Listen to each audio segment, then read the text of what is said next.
So I think to complement your cold opens, Cody, for the money episodes, I think what I'm going to do is just do kind of like a 2 quick movies, 1 to 2 movies to avoid and not see at the moment.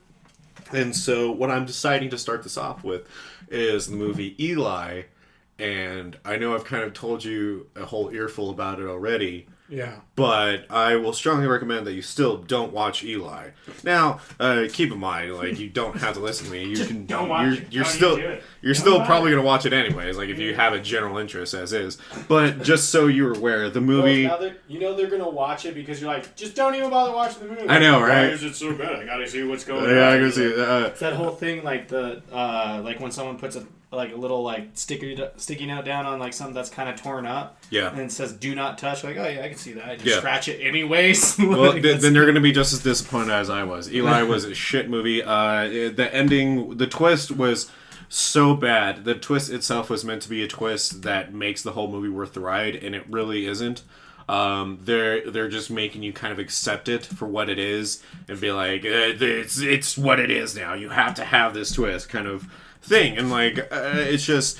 To not give, if you don't want to hear the spoiler, just skip ahead to the intro music.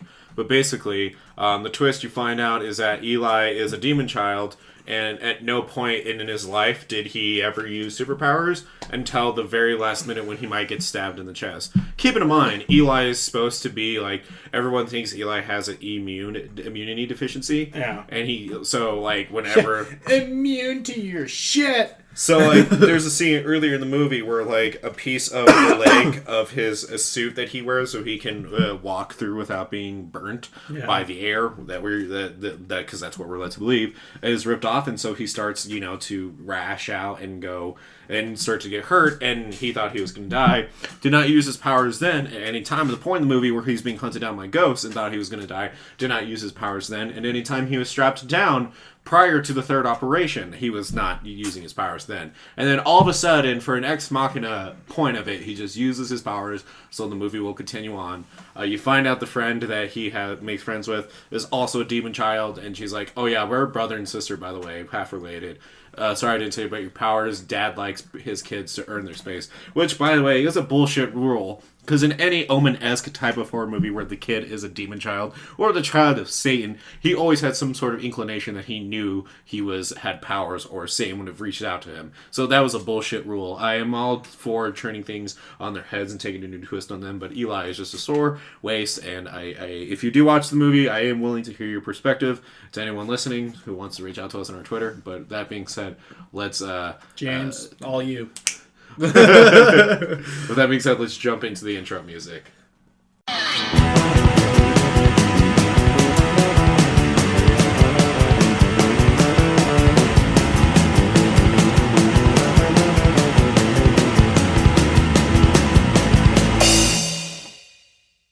Alright everyone, welcome back to the Punk Rock Horror Podcast. I'm Matt. I'm Cody. And today... we are here to remind you... Oh, I had a good one, too, and it was right on top of my head. Oh, now I'm just spacing it. Ah, goddamn, I'm mad. Well, you know what we're going to remind you? We're going to remind you to go see Plasma Cannabis. November 29th. On Black Friday. Because I can't remember the other thing I was going to say, because it was actually a really cool one. Oh. I was really happy about it. Oh, I remember now. We're here to remind you now, our court system when it comes to immigration is total shit show and needs to be fixed. There's a lot of things that need to be fixed. Thank you, Adam Ruins Everything. I love that show. Mm-hmm. That show is so fucking great. Watch Adam Ruins Everything. That's awesome. He does ruin everything. You love something, he's going to ruin it. Yeah, and it's great. Because it makes you appreciate things a little differently. Yeah. In the right context. Just watch it. My favorite one is when he shits all over the wine taster people. Oh, it's so good. He's like, you actually can't tell. Yeah. But, yeah. And so, I mean, there's more to it. That's basically like what I got from it. And so we are back again. Also, Godzilla turned 65 today. Goddamn right he did. You mean Godzilla right he did? Yep. Wait, today as in when this is released, or today as in when we're recording? Today as in November 2nd. Okay, so when we're recording. So yesterday. Well, yeah. But don't try to figure it out. It's not going to make sense. So happy belated birthday to our favorite giant monster that shoots fire out of his face like a badass that he is. That's right, dude. I want to. Oh god, man! I'm gonna start saving now to go fight Godzilla. Like in Japan, like I'm fucking saving money for that, dude. I'm doing that. That's a bad Before I die, I will fight Godzilla. I do interesting impersonations. I already showed you my African American drug lord one. Yeah, and it's not even African American drug. It's just an African drug lord. Yeah, but I consider it as African drug lord because I always think of Chappie whenever I do the voice. Really? It always just makes me think of fucking Captain. Or no, District 9. I always confuse District 9 and Chappie. 9. I mean, it's the same shit, basically. Almost. Just about. Same director. No, I always think of the drug lord in there, and I feel like I sound like it. Because I tried doing an Arnold Schwarzenegger impersonation. No, he just turns into the guy from Captain Phillips. Yeah, I tried going... This is my bullshit. I was like, you listen to me! You listen to me now! To go into, you listen to me. You listen to me now. Yeah. I am the captain. I am the captain of the ship. I was like, that was by accident. So now I'm just kind of happy that I can do it. That's good. So... I am the captain. You are my property now. Oh, God, I'm glad you're the one that's doing that. I get so much flack. Look, if anybody's going to call the race card on this, I'm going to call bullshit. We're not doing anything derogatory, you dicks. It's a movie. God, and I even cited District 9. Like, give me that. I want that power. just let me have this. So that being said, how was your, I guess not your weekend, because I spent all weekend with you. But. Yeah, I was like, you already know, you were there. Yeah, So I guess maybe we should just jump into the things we love and hate. Yeah, I guess, huh? Cool. So we're going to jump into things we love and hate. This is a segment of the show where we talk about something that's happened in the world around us that we love and hate in the past day, week, or month, and we kind of just give our opinions on it. Sometimes we're right, sometimes we're wrong, but that's the whole point, is just getting it out in the open. And to kill some time before we talk about some movies. Yeah. But with that being said, I feel like you went first last time.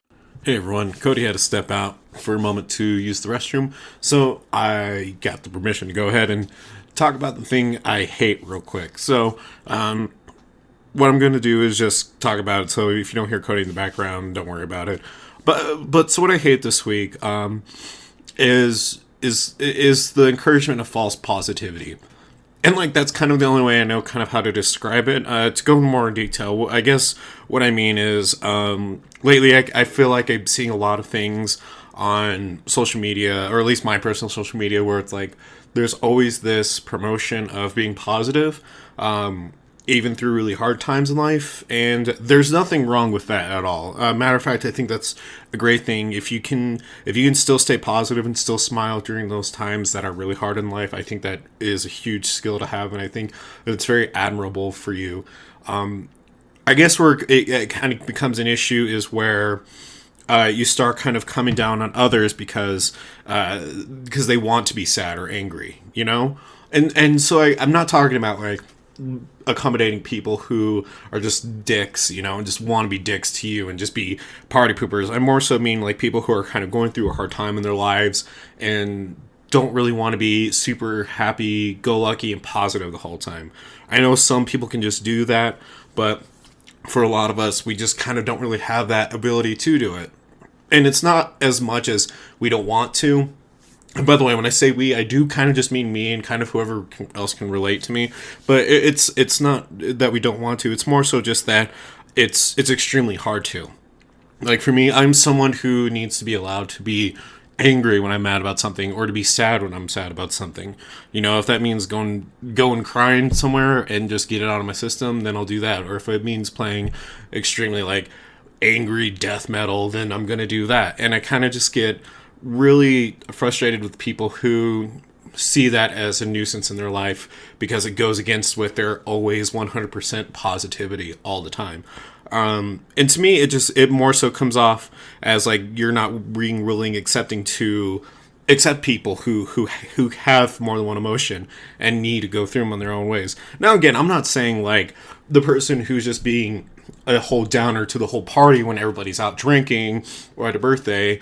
I just mean, like, in general, like, on one-on-one conversations, or when you're brought into a conversation that you didn't ask to be a part of, but you're just around in the area, and you're kind of just being asked, you know, why are you being so down? Why can't you be happy? Or why can't you cheer up? Like, I hate that shit because these people, and these people I am including with, need, again, to be allowed to work through those emotions and allowed to be upset. And so I guess that's kind of like what I hate. It's just that they're the only emotion that can be dominant is happiness. We all want to be happy. We all want to be positive. There's no person who doesn't want to have some sort of positivity in their life, that is healthy for them.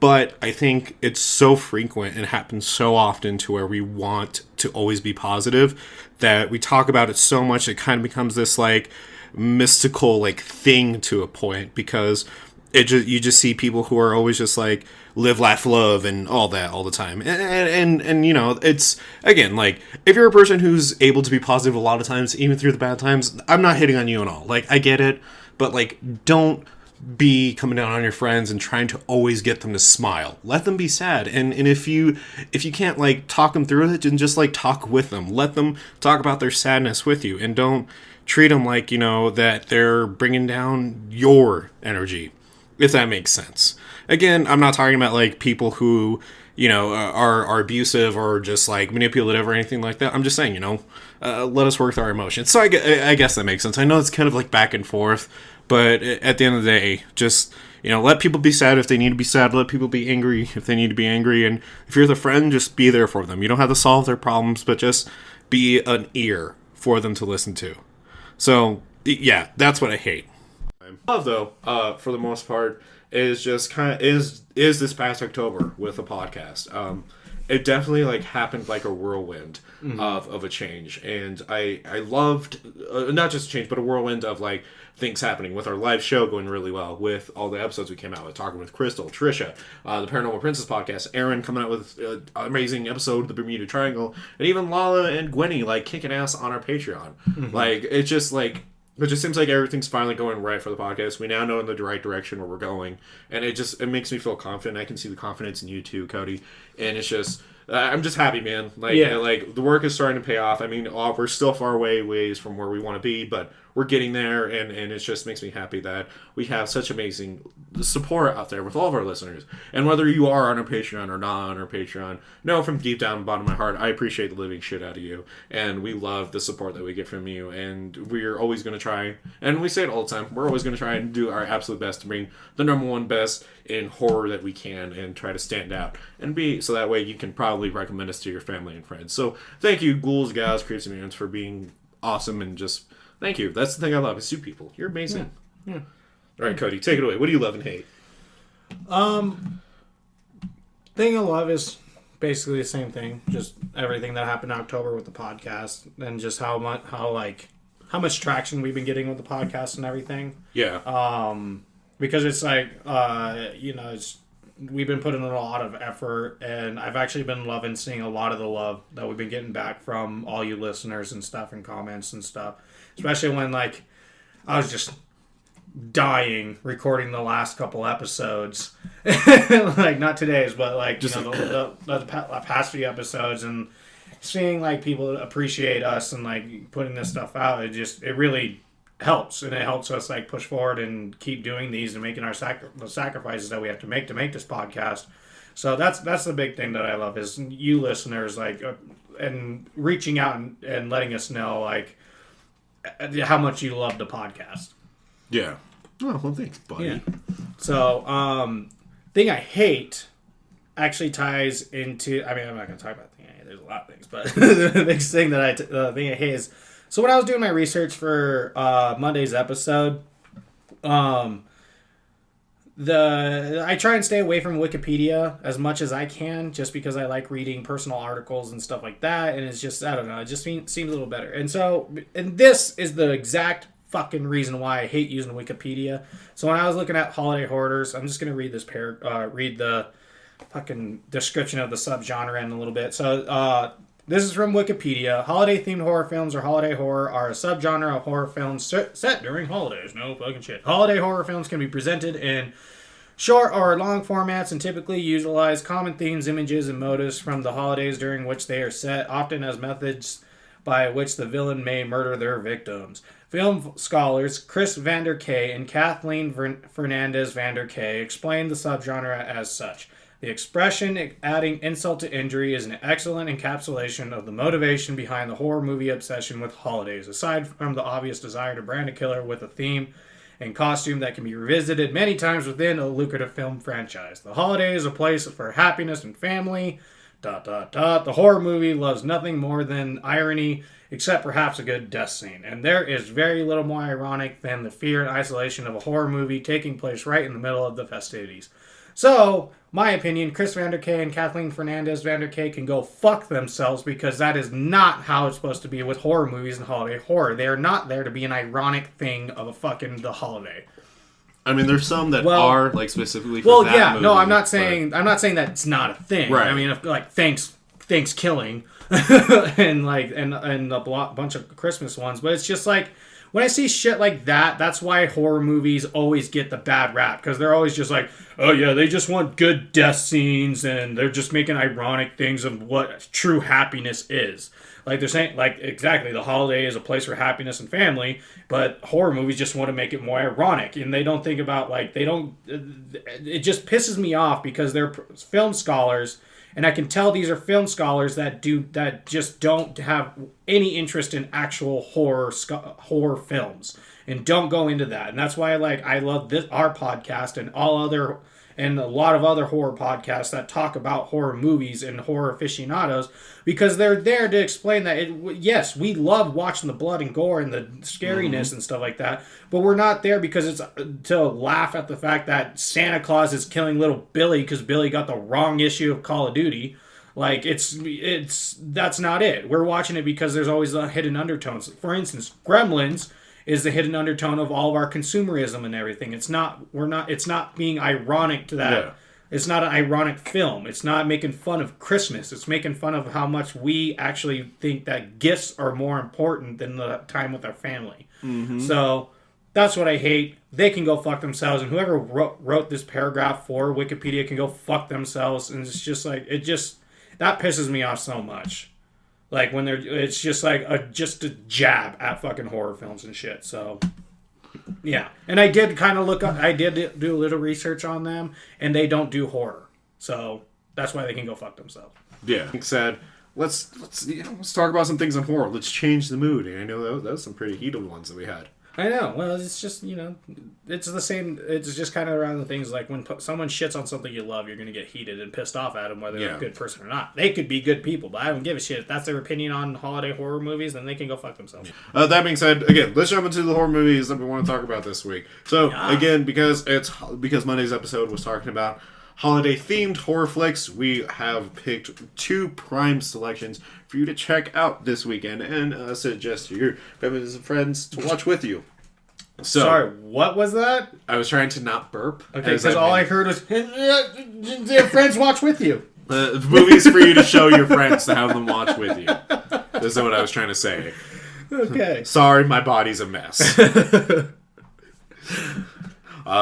So yeah, I mean, last week's selection of the John Wayne Gacy movies, I think this is a nice, good little taste break from all that. Yes. So that being said, I'll jump in first because I did Dear Mr. Gacy last. So yeah. Dear Mr. Gacy, what's it like in New York City? Are you killing boys and girls, or are you just feeling shitty?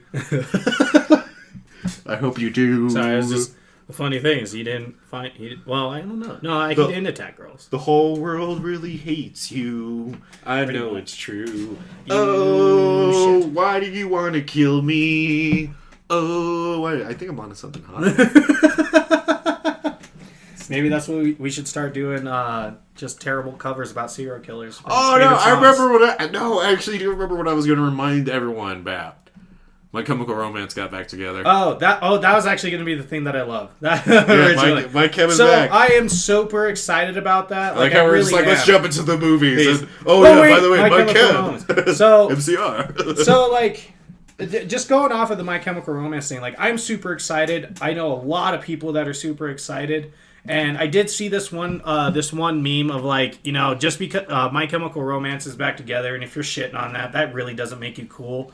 And honestly, I do really go with that because My Chemical Romance, it's not just for My Chemical Romance. It's also the fact that Rage Against the Machines is getting back together. And sadly, they are playing Coachella. But Rage Against the Machines is back together. My Chemical Romance is back together. Misfits got back together. And I get super frustrated when people start shitting on them. And it's like, why'd they do that? They were a terrible band to begin with. And it's like, do you listen to their music? No? Then why does your opinion fucking matter? Just piss off. Like, goddamn. Let people post about how happy they are that their childhood fucking band got back together. And a lot of us, me especially, I'm gonna have a chance to go see My Chemical Romance live again. Like, I'll actually have a chance. I'm really excited. And if someone's like, "Oh well, fuck you, you're a piece of shit for liking it," it's like, how about you're a piece of shit because you're a shitty human being. Instead of shitting on my happiness, how about you go find your fucking thing? Sorry that Tupac didn't come back from death. I love Tupac. This is just to make a statement. I think he's fantastic. He was fantastic. But it's like if Tupac rose from the dead and started doing fucking things, and you got all excited about that, I'm not gonna shit on it. Shit like that. Right. It's just fuck off. Let us have our goddamn avocado toast and My Chemical Romance. Yeah, I get. I mean, I'm excited for it too, but I'm still gonna give people a hard time because I think it's something worth joking about. Well, it's different. But we most of us will know you're joking about. I know you'll be joking about because I know you'd be standing right there with me watching My Chemical Romance. Yeah, because I'm not okay. Because teenagers scare the fucking shit out of us. I'm not okay. But yeah, so let's. Going off of that. So, I will jump into my movie. So, yes. This one I was really excited for because I knew exactly what movie I wanted to do. I did not have to do a lot of research, which was good because Cody's like, thank God we don't have to waste a half hour of you just looking things over. So, and then switching your movie 5 different times, and then I get a text 20 times about, hey, I switched to this movie. Actually, I'm going to go back to it. No, I'm going to do this other one. Fuck it. Maybe we should do this one next year. No!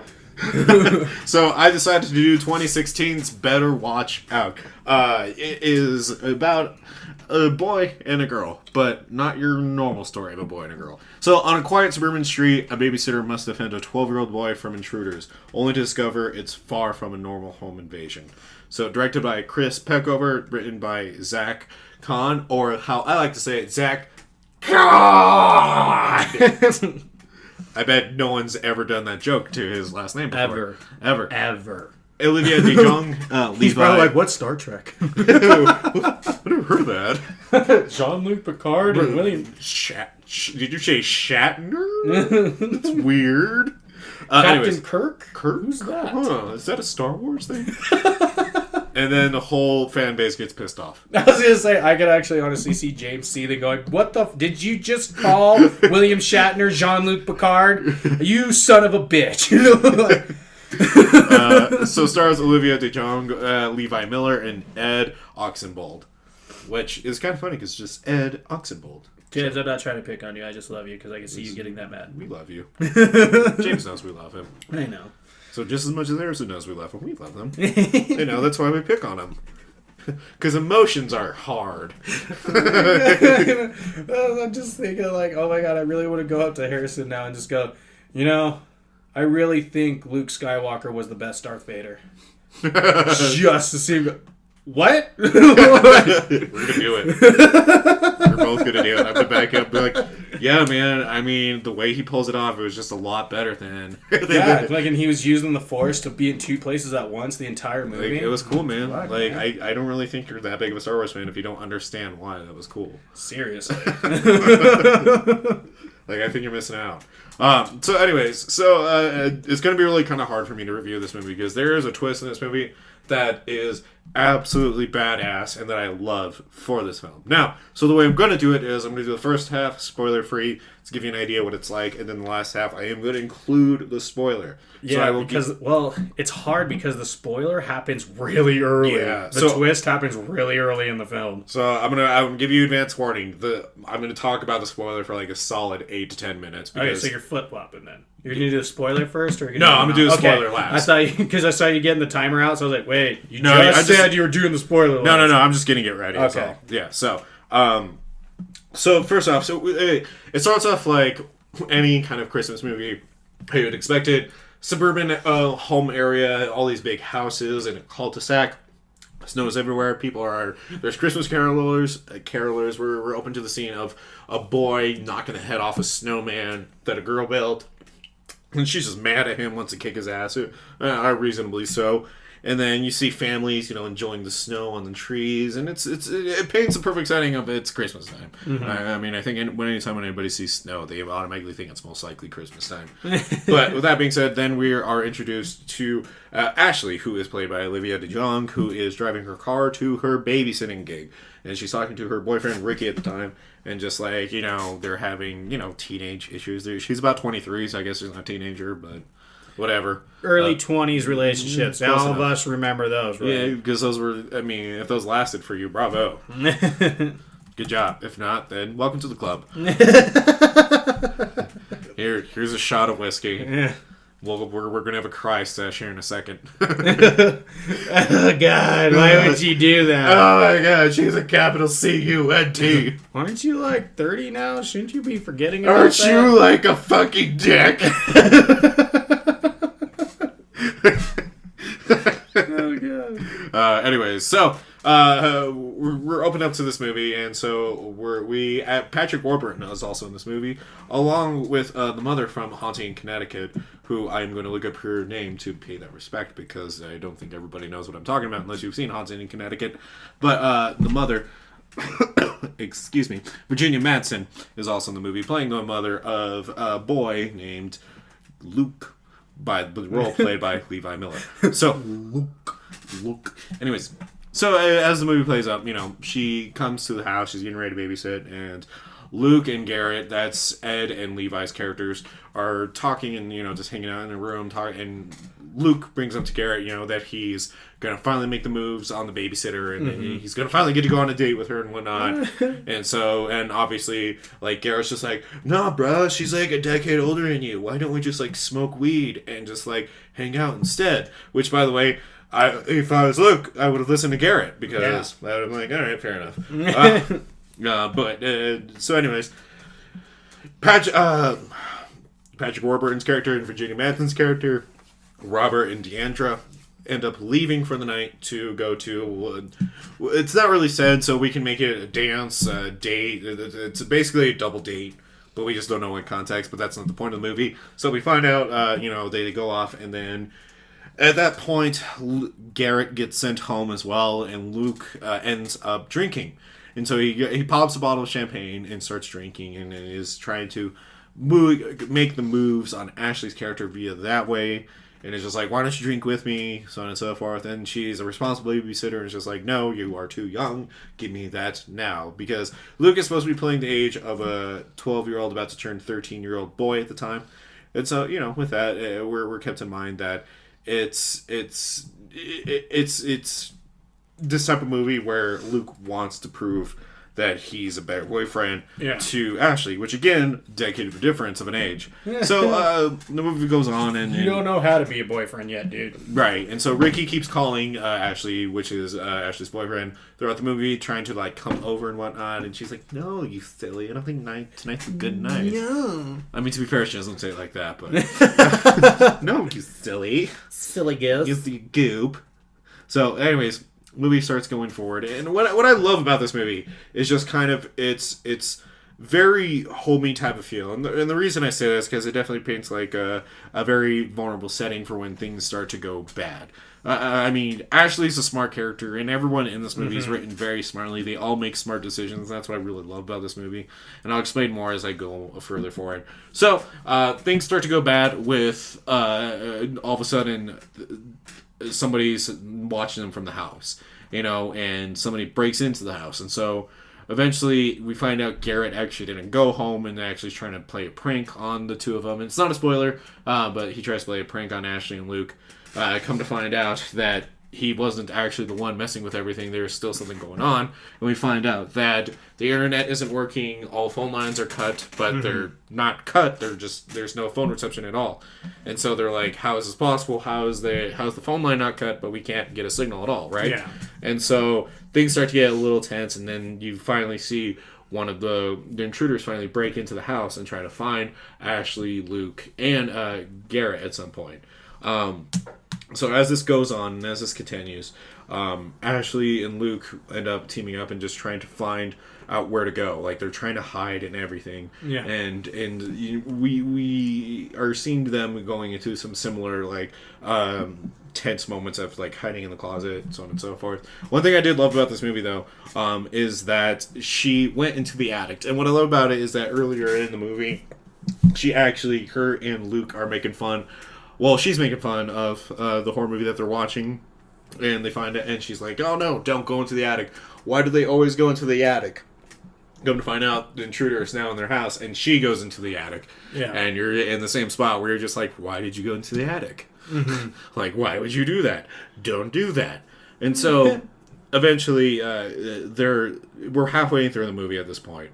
And so, this is where I'm going to have to put out a spoiler warning, because this next part, to explain the rest of this movie, is required for this. So, if you don't want this twist to be spoiled for you, I strongly recommend you skip ahead 10 minutes in 3, 2, 1.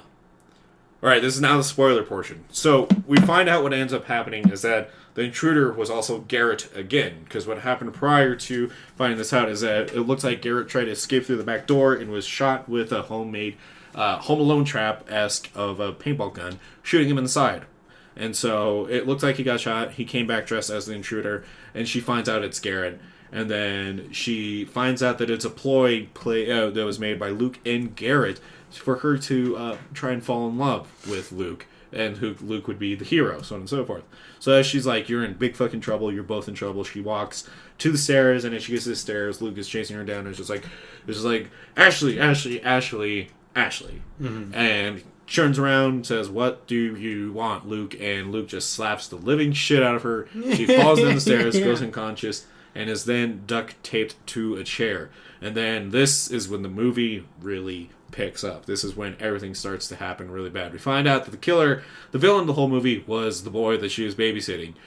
Through a creepy obsession that he has with her in wanting to be her own one and only, she basically puts a gun to her face and has even her get Jeremy, her ex-boyfriend, and Ricky to come over at the same time. Yeah. And with this, he just starts playing these really huge mind games. Some that are very reminiscent of Funny Games itself. Yeah, I definitely got the Funny Games feel when I was watching this movie. I was like, huh. Right. That's exactly how it is. Because, like, he was super smart. And also, like, they were super smart, but he was always one step ahead, just like Funny Games. Yeah. You know, that's what I really liked about this movie. Like, just the parallels was great. Yeah, I will say what's benefit for this one, it's not as slow as Funny Games, because Funny Games can slog here and there. So it's definitely not as slow as Funny Games. So that's cool. Yes. But what I also love is that Ashley's a smart victim in this movie. So any chance that she can get to alert someone that she needs help, she takes every single opportunity. So, for example, they both get pulled away as Garrett is just like, I don't want to do this. This is going too far. Mm-hmm. And so Luke chases after him to try to convince him to stay. Find out that Ashley sees a flashlight. And so she grabs a flashlight and starts, blinking at it like Morse code in a way. Yeah. Like to signal that she's in trouble through the window. And it was really smart. And she did not give up on doing that, and especially when they were about to walk back in. And then at that point, she got caught. She tried to make it so she didn't get caught, but they were like, oh, no cigar, close but no cigar kind of a moment. And so what I love about that is that it just creates this really amazing villain where you see Levi Miller really filling out the role of Luke really well. He's definitely taken upon himself. I would even say to an extent of like Christian Bale's portrayal of his portrayal in American Psycho. Yeah. When he was a serial killer. Just how charismatic and eccentric he was. I really applaud Levi Miller for his acting for that role. And so he constructs this way to kill Ricky, her current boyfriend, and then Levi, her other, or not Levi, sorry, Jeremy, her ex-boyfriend. Which, by the way, to anyone who's seen Stranger Things, or by chance, the Power Rangers movie. Jeremy's played by Darkry Montgomery. I'm sure you know who he is. He was the bully brother in Stranger Things season 2 through 3, so on and so forth. But anyways, I just thought it was cool. So he was really he's a smart serial killer. Like, he's a great villain that you hate the shit out of. Because he's very smart in how he kills all of his victims. Like, Jeremy, he's really smart because he figures out a way to hang Jeremy. Jeremy. I'm saying it weird. I'm like, Jeremy. Jeremy. He hangs Jeremy in a very smart way. And I know that's kind of weird. You're just like, wow, man, you're really happy when someone hangs someone. For the most part, yes. No, truly, it's just, he's a smart villain. Like, he's a smart villain that you learn to hate. And you love hating him because there's nothing likable about this guy at all. I mean, he is so vulnerable and defensive to Ricky and Ashley, even asking them, he's like, what I want the two of you to do is to have sex in front of me. He's like, I want the two of you to fuck in front of me. And you're just like, oh, okay. Kind of like situation, like, you're coming in heavy with that one, big guy. And so the movie plays forward, and so Ashley's trying to think even more smart ways that she can actually get out of her situation. So, like, she actually finds a piece of broken glass that she uses to start cutting at her wrist restraints. And during this time, she accidentally cuts her wrist restraints and bleeds on the floor. And so she's smart because she keeps talking to Levi in a vulnerable sense, because that's what Luke in a vulnerable sense. So Luke will, not be wiser to what she's doing. And so she tries to, so once blood hits the ground, she actually gets a point to where she can cut off the restraints for her ankle and take the sock off and wipe up the blood. Yeah. And so it's like she's smart. She really thinks, like, in the moment to how she can get out of her situation. And so I just that's what I mean, man. Like, she's just really cool. Like, she's really smart, and I love the shit that she's not like a helpless victim. Yeah. And I think that's the best part, is that she's not a helpless victim. She's definitely like, even when I'm restrained to the chair, I'm still gonna knee you in the gut. Yeah. Like, she never put up with his shit once. And I thought that was fantastic. Well, and so, like, even fucking Luke got, like, a drug that he put in the champagne bottle that would make her forget the whole night. Yeah. And so, like, basically it's basically hinting to be, like, roofies. Yeah. And so, like, she headbutts the bottle, like, out of his hand and, like, wastes the whole medicine. I was like, thank God, because she was restrained and still headbutted. And I'm like, she's like, fuck you. Like, every second she can say fuck you to him, she can. And it gets literally, man, like, throughout the whole movie. Yeah. And so, like, great. And so it's funny because she even gets smart with trying to, like, turn Garrett against Luke. Yeah. Like, is he really your best friend, though, kind of thing? Yeah. Like, a best friend wouldn't do this to you. A best friend wouldn't kill your hamster. A best friend wouldn't kill your hamster. Because that's what Luke does to Garrett. Yeah. And so, getting more towards near the end of the film, eventually Garrett does come around and tries to help Ashley get away. Mm-hmm. And then Garrett is sadly killed at that time by Luke. And then just to show how deprived of a person Luke is, at that point he starts yelling at now Garrett's dead body, saying, why'd you do that? Why did you make me do that? You fucker, and so on and so forth. Yeah, and just, you said that a lot. And that's why I liked about, like, how they showed sociopathic tendencies in this movie. He never took the blame for any of his actions. He blamed everyone else. Well, when he killed Ricky's character, like, Garrett was like, dude, you killed him. He's like, no, you killed him. You killed him because you were smoking pot in the house. Yeah, and he was also like, and you killed him for talking about Home Alone. So, it was like, it was your fault, Garrett. Like, the fact that he was just, like, willing to throw everything on his... he was treating Garrett as a patsy, and what was really sad is that after he got done yelling at Garrett, he then stands up, puts the gun down, and says, he was beginning to annoy me anyways. Yeah. And just, like... Wow. You're a dick.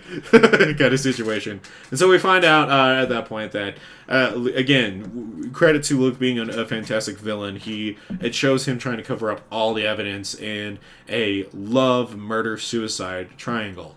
Where he made it look like Jeremy came back and shot Garrett and killed Ricky and then hung himself. Yeah, and killed Ashley. Yeah, and what was really smart about this, that again, just why he's a fantastic villain, is that so when Jeremy actually came to the house to talk to Ashley, even though Ashley didn't ask him to, because Luke has orchestrated the whole thing, he actually got Jeremy to write an apology on a notebook exclaiming his love. and it said, "Ashley, I love you. I'm sorry for everything I did. Please forgive me. I love you." Which basically he was smart enough to get Jeremy to plant his own evidence for his own motivation. Yep. Because the cops are going to see that and be like, this was motivated by love. Yeah. This was a lust thing that was motivated to Jeremy to come and kill everyone. And Luke was smart about that. And now, again, this is a movie. If this happened in real life, I'm obviously not going to be like, oh, yay. But just like, it's a very well-written villain. Like, he's a smart villain. And that's what I loved about it. It's just how smart he was. Yeah. And how smart Ashley was. Because it really came down to two people who could easily do each other with strength, but it didn't come down to that. It came down to smarts. And so we find that Ashley ends up surviving at the end, and as she's being taken away into the ambulance, probably the coolest scene of the whole movie, as she's covered in blood and just like having the worst fucking night ever. Yeah, she's getting put in the ambulance. Luke is looking right down at her to see if she's responsive because because she's alive and he thought she was dead. And so she raised up her fist almighty and gives him the most glorious middle finger that you've ever seen, and you're just like, fuck yeah. Like a good happy ending to what is considered a very dark ride throughout. Yeah. So that was the end of my spoilers. I know that was like a huge long spoiler, so if you did skip ahead the whole 10 minutes, trust me, you did not miss out. But I will close this out with some trivia and to tell you where you can check out Better Watch Out. Now, but before I do that, my final theme to this movie is that it is a fantastic holiday horror film. It is set in Christmas time, so obviously you're going to get that holiday sense to it. But it's a very, very smart home invasion film, and you don't see a lot of these. And what I love about it is just that how much attention was taken into each character and how would they react in these situations. And so I'm going to strongly encourage to all of you ghouls and gals, creeps and mutants to check out Better Watch Out. You can find it now on Amazon Prime. If you have a Shudder account, it is available for free. Otherwise, you can rent it for I think about $3.99 or $4.99 on Amazon right now. That being said, a few interesting facts. Olivia DeJonge and Ed Oxenbould, which is Garrett, also starred together as siblings in The Visit, 2015. Oh, no shit. Yeah, right. Originally titled Safe Neighborhood, it was the original title of this movie. A lot of references to Home Alone throughout the movie, Christmas carols, spiders, and paint cans being thrown.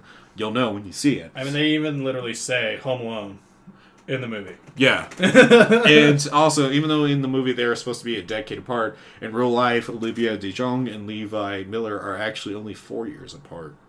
Yep. So, I mean, you know, there's some pretty interesting things, man. And it's a great movie. It's a great holiday movie. If you want one that's actually going to, like, kind of be like, oh, wow, that was a lot better than I thought it was going to be, this is definitely the one for you. Really check it out. Better Watch Out is available now, again, on Amazon Prime for free if you have a Shudder account. And also for renting about $3.99, $4.99. With that being said, let's jump over to Cody's movie. All right, pause it. Hold on. We're back. Yep. So Cody had to go to the bathroom. I did. I got myself snacks. So I'm sure you could probably guess what holiday movie I'm gonna do. I'm gonna give everyone like a couple seconds, just be like. Oh, I know. No, hold on. Let me get the title. Okay. Give me the title. Give me a second. What is it? What do you think it is? I'm gonna tell you. I know you're gonna do this movie. Out of all the movies that you could have done, this is the best one to do. Jingle All the Way.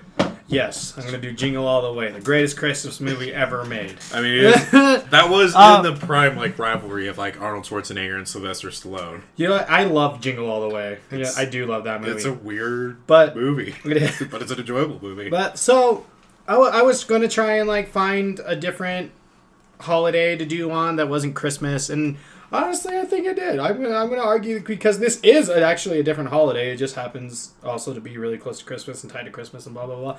But if you haven't really guessed, you really don't know me, but my movie is Krampus from 2015. God, I love this movie so fucking much. So, if you didn't know, I'm a huge fan of the lore surrounding Krampus, and Krampusnacht is a holiday that they celebrate in Germany and all the German Scandinavian area. I know it's mostly in Germany that they celebrate it. They have a big celebration every year. 1 year, I am going to go to Little Germany, just outside of Athens in California, to celebrate Krampusnacht. I am going to do this one at least once this year. Oh, I thought you meant like you were actually going. I was like, oh, no, I was going to have fun on your trip. Man. I really, really want to go. That is going to be something I will do before I die. They used to have one in Denver, but then they just stopped, and I'm really, really pissed about it. But anyways, I did the 2015 movie Krampus. It came out December 4th, 2015, coinciding with Krampusnacht. And the synopsis is, the boy who has had a bad Christmas ends up accidentally summoning a festive demon to his family home. That is a load of shit. God, IMDb, you're the fucking worst. God, IMDb. They pissed me off so much with it. I'm telling you, man. Anyways, I know, their synopsis is terrible, because that is not how it goes, and I'm just gonna... Anyway, so it's directed by Michael Dougherty. It is written by Todd Cassidy and Michael Dougherty. I think that's how you spell his name. Dougherty. Dougherty. It stars Adam Scott, Toni Collette, and David Koechner. I like Adam Scott. I do too. He's our... Toni Collette's awesome too. Yeah, honestly, the whole cast was just spot on for this movie. Which I feel like I owe an apology to Toni Collette, because I feel like I accidentally called her Vera Farmiga once in one episode. Shame on you. I'm a monster. You're a monster! That's a fall! But anyways, so I watch this movie every year during Krampusnacht. I love the lore. I love this movie, especially because this movie does really, really well with sticking to the lore of Krampus. Yes, it is Hollywoodized, and yes, they take some liberties with the actual lore of Krampus, but it's still solid, and they do stick to a lot of things to the lore, which I mean I'm going to go into on our our holiday lore episodes, because this is my favorite lore surrounding Christmas. But anyways, so the movie starts off fan-fucking-tastic. It starts off by showing the just ridiculousness of people during those early years of Black Friday. It starts off on Black Friday, shows the consumers just breaking into this fucking department store. They're beating each other up. They're beating up the employees, trying to get all these gifts and all the toys and stuff like that. Right. It's just so ridiculous. I mean, you see the family, and then you see the main family. They're fighting with other people, and it's just ridiculous. And it's so great. I laughed, and the music for it was fantastic. I can't remember which classic Christmas song it is. But, it's so great. It's just trying to It's the most I think it was time. Yeah, I think it's either that one or it's beginning to look a lot like Christmas. And they're just beating each other down.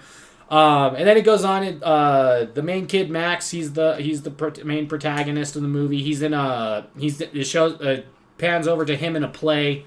And then he gets into a fight with one of the kids during the play because they say something shitty to him. And his family gets super pissed off with him and stuff about it. But then it moves on, and it shows that his family is just super estranged. The whole family is estranged with each other. It shows that the marriage between Adam Scott's character and oh my god, I can't believe I just forgot her name. How dare you? Toni Collette's character. That their marriage is really estranged and hurting.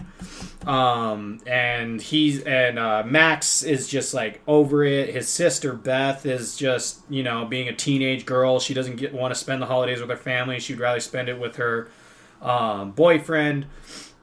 And so then the rest of their family shows up, and they hate that side of the family. Toni Collette, her character's name is Sarah.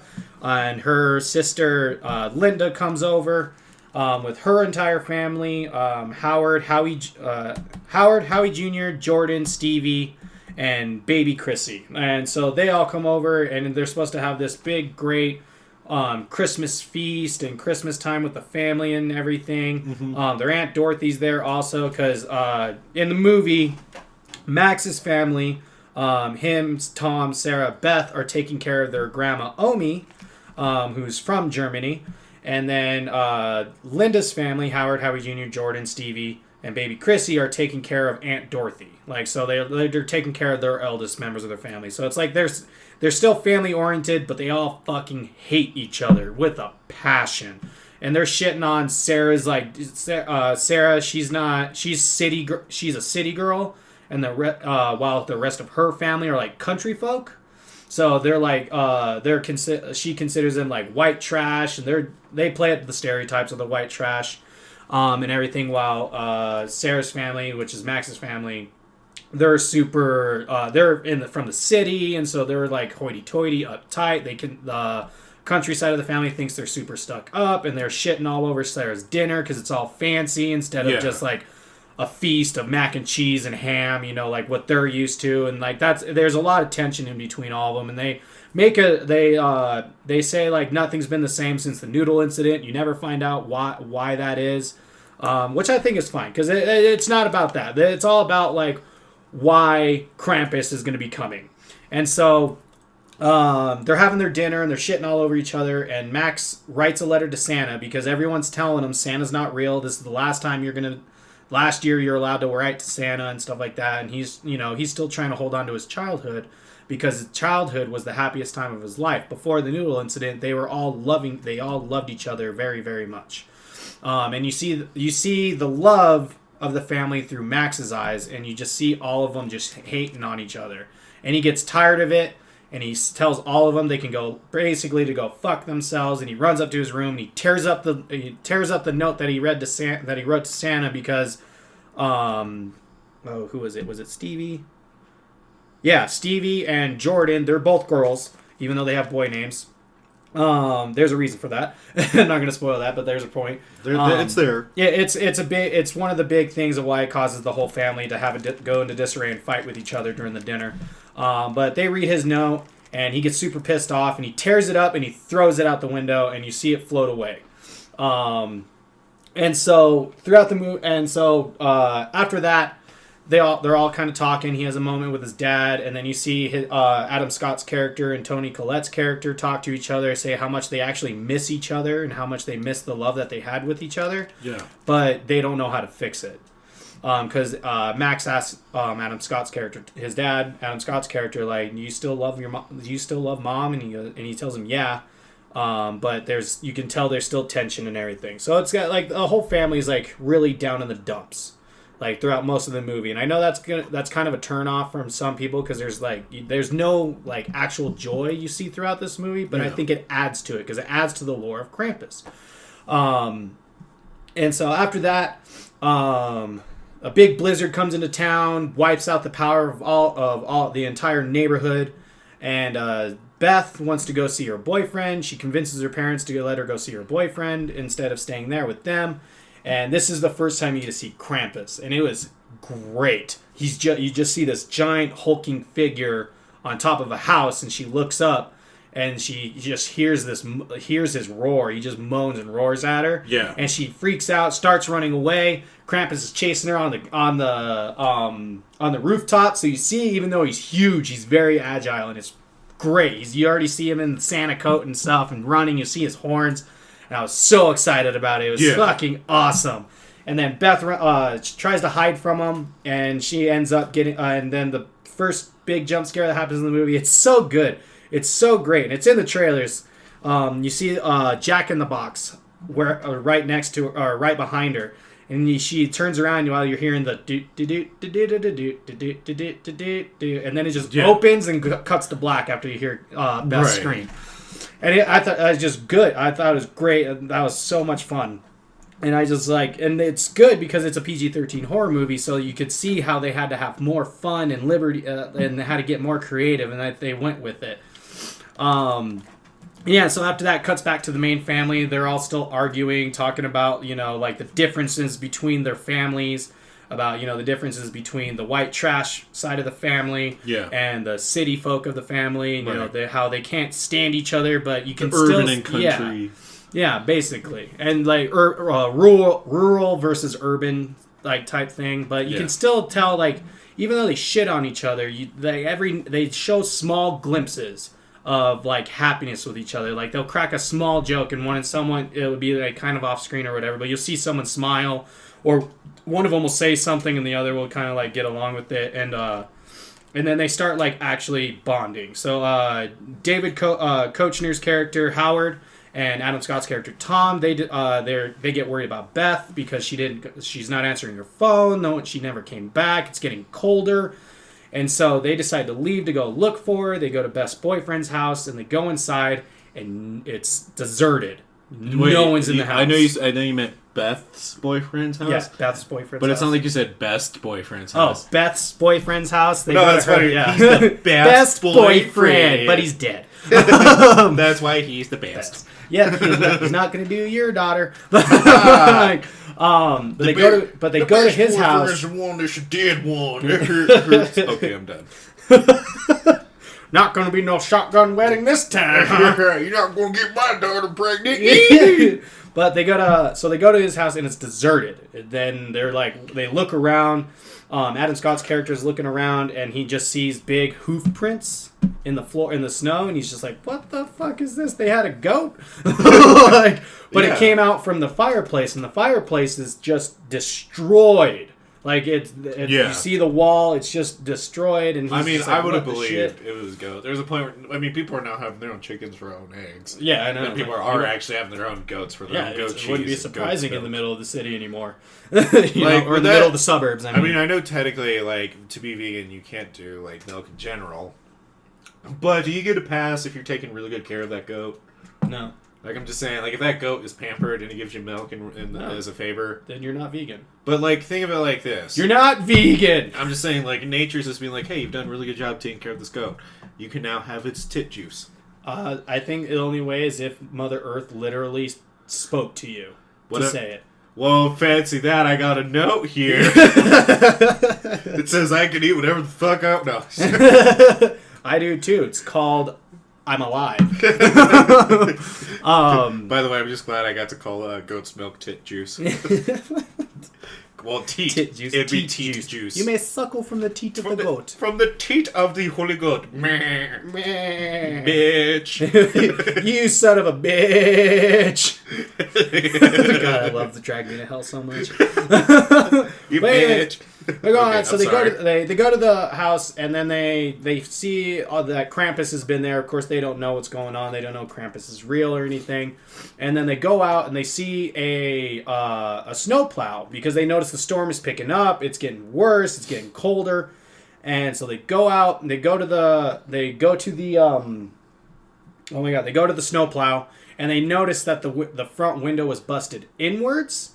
And so they're like, something's wrong here. Something's going on. And then Howard gets bit on the leg by something. And so Tom ends up shooting the thing and saving Howard's life. And that's when they started bonding because Howard realized, because Adam Scott's character, Tom, he's like, oh, I was a scout. I know how to survive. He's like, just because I grow up in the city doesn't mean I don't know how to survive and take care of my family. Yeah. That's what opens Howard's eyes up to him. He was like, oh, all right, I guess I can start liking you, man, because you saved my life and you're showing that you're a real man, because that whole white trash country folk, real men type thing. Yeah. Yeah, Howard drives a fucking Hummer, a giant Hummer that's stacked to the fucking grills with guns and shit like that. So, he was balls to the wall stereotype, right? White trash. And then the song from Orgasmo begins.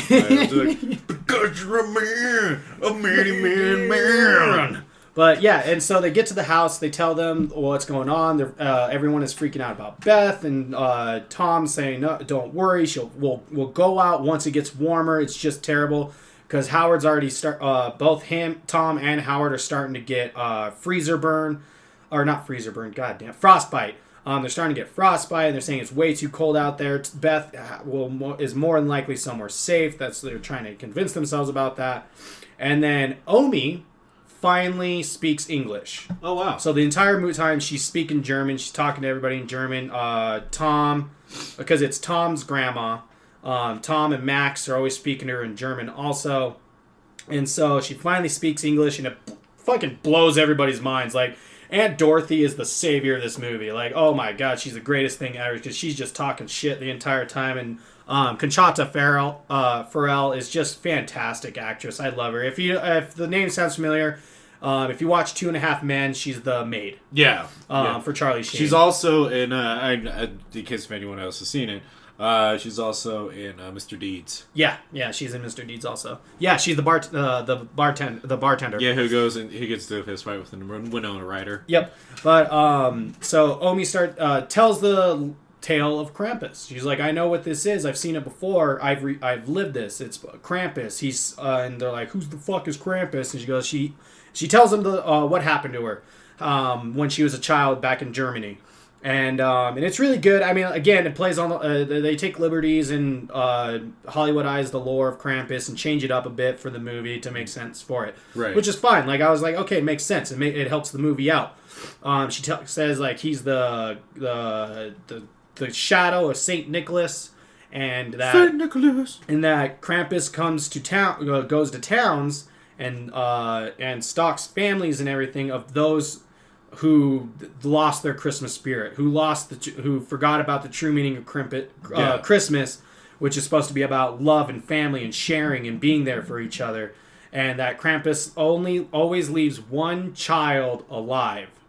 He takes everyone else in the town and leaves one child to talk about what happened and try and to talk about to be happy again. Like you should celebrate Christmas with your family, and it's not about the greed and everything.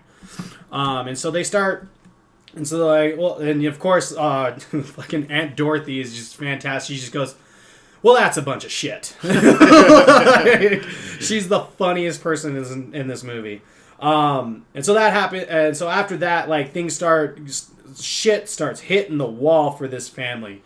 So the lights go out. They're trying to figure out what's going on. They start hearing noises everywhere, and they go up. And so the kids go upstairs, and because they think they hear Beth upstairs, and it turns out it's a ploy. And you see the scariest monster in the entire thing, which is the jack-o'-lantern.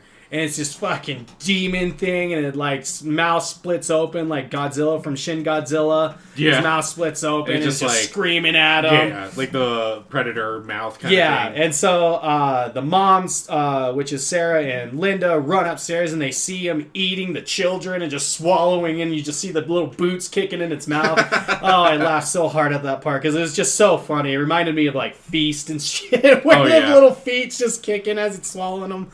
And they just, oh my god! And like then they get attacked by a robot demon, like a little robot toy demon, and the other scariest one in my opinion is the angelic demon. It's this, the little like an angel ornaments that you put at the top of a tree instead of a star. You can put a little angel out there. It's like one of those, and it's like has a little tiny tongue and it's licking, like it attacks Sarah and it's licking her face and scratching her and shit. So you mean it's literally a demon?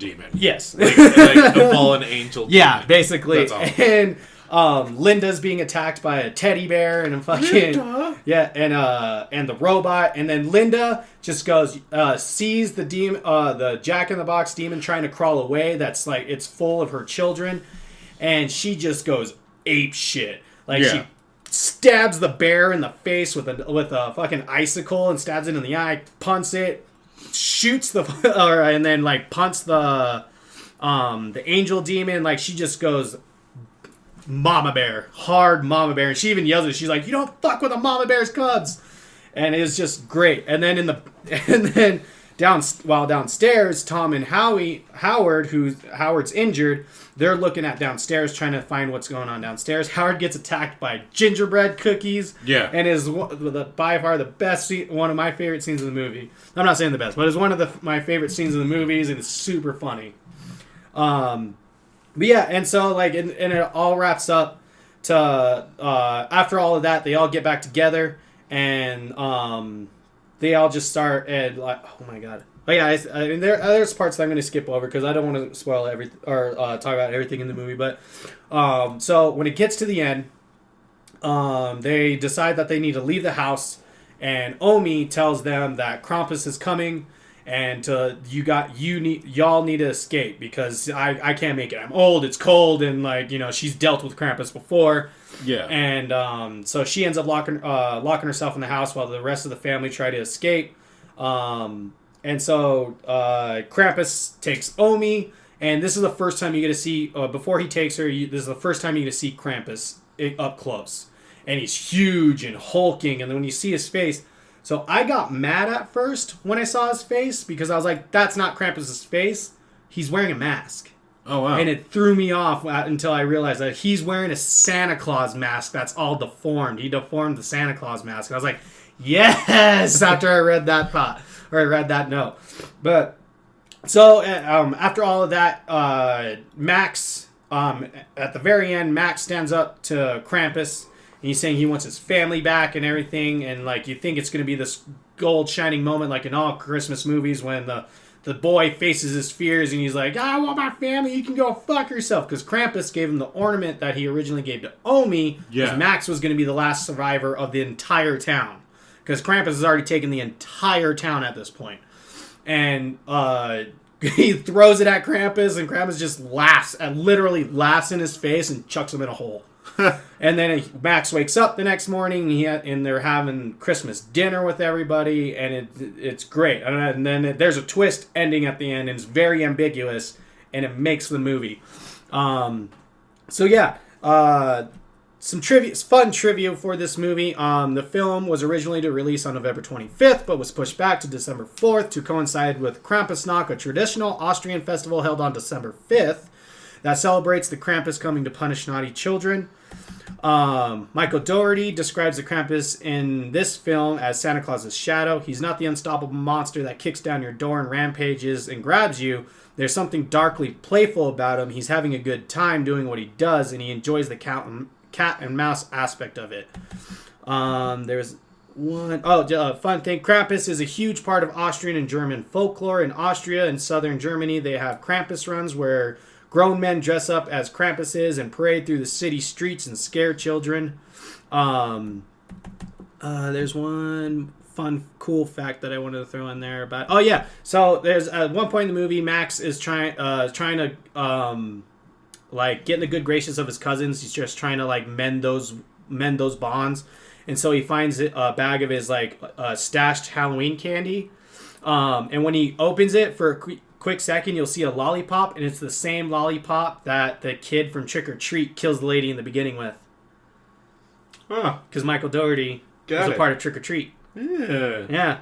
Funny. Yeah, so... Well, I mean, I guess not funny, but cool. Yep. And then this one kind of upsets me, because I feel like we could have gotten an even better movie, but understandably, with the controversy that surrounded other Christmas horror movies, like Silent Night, Deadly Night in 1984, and Black Christmas from 1974, you can hear more about those controversies on Monday's episode. So just go back there. Yep.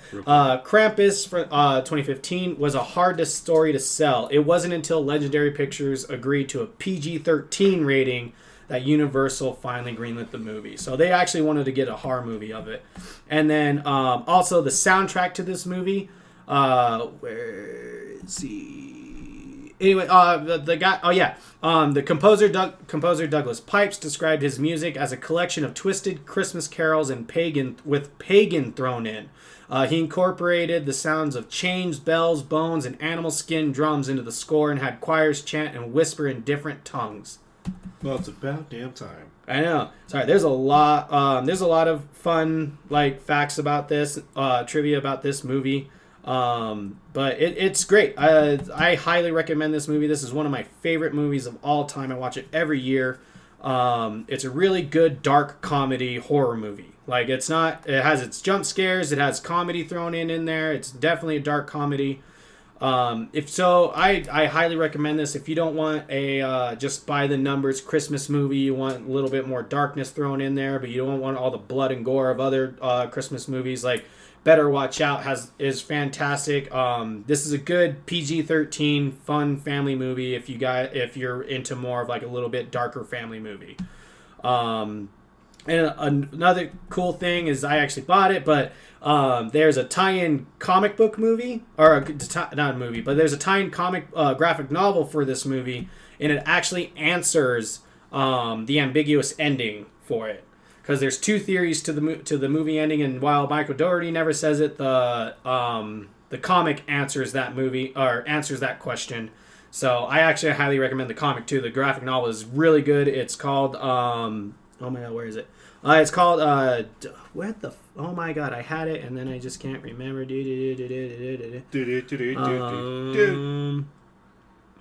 Oh yeah, it's called Krampus: Shadow of Saint Nicholas. Give that a read, and then because I read that and then I rewatched the movie, and it added so much to the movie. It added a lot, so definitely give it a watch. And yeah. That's you can find Krampus on Amazon for renting at a price of $3.99 right now. It's also apparently available on Hulu, but you can only watch it with the live TV edition of Hulu. So your best bet. Sadly, there's not a whole lot of good Krampus movies, so this is definitely the best one. Yeah, so you can like I said, you can check Krampus out on Amazon Prime for $3.99 to rent or $9.99 to buy. Mm-hmm. With that being said, another excellent yet long episode to perfectly complement our long episode from Monday. Dude, we had there was a lot of stuff we had to research for this one. And we did it in an hour, at least under 2 hours. Yeah. So, with that being said, thank you again, Ghouls and Gals, Creeps and Mutants, for hanging out with us. If you want to consider supporting the show, please consider going to our Patreon. It just for $2 a month means the world to us, helps keep lights on in the house, and also really helps us getting closer to taking the show on tour and going from state to state and bringing the Punk Rock Horror Podcast to you live. So please consider supporting us on our Patreon, patreon.com/punkrockhorrorpodcast, or look us up on our Facebook to be caught up with everything we're doing and stay caught up on just search the Punk Rock Horror Podcast, or on our Twitter @officialprhp, or Instagram, Punk Rock Horror Podcast, #PRHP Podcast. You can also follow me at the Undead Matt on Instagram. We always are posting funny, cool little memes of horror and punk humor that you would really love and enjoy. And yeah, it's just really cool. Make sure you also check out the Paranormal Princess Podcast, which is hosted by our lovely Erin McGarry. She dives into a specific paranormal subject every month and will give her own opinion about it and decide, is there actually more to it than we are let on, or can it be explained? Either way, make sure you tune into Paranormal Princess Podcast, and also turn into the Punk Rock Horror half-hour podcast on our Patreon as well. With that being said, thank you again, Ghouls, Gals, and Creeps and Mutants, for coming and hanging out with us and letting us talk about horror with you, and we will talk to you next time. Bye. Bye.